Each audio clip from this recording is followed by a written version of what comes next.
जननी जन्मभूमिश्च स्वर्गादपि गरीयसी। ఇది శ్రీరామచంద్రుడు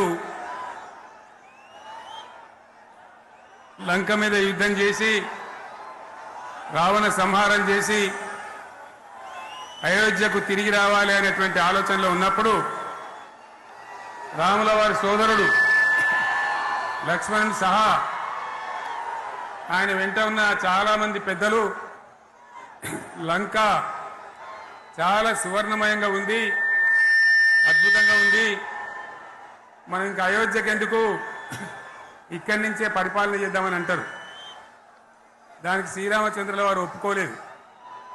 ఆయన చెప్పిన మాట ఏంటంటే, కన్న తల్లిని జన్మభూమిని మించినటువంటి స్వర్గం ఏది కూడా ఉండదు, కాబట్టి మనం అయోధ్యకే తరలిపోవాలని చెప్పి మళ్ళీ అందరిని తీసుకొని అయోధ్యకు రావడం జరిగింది.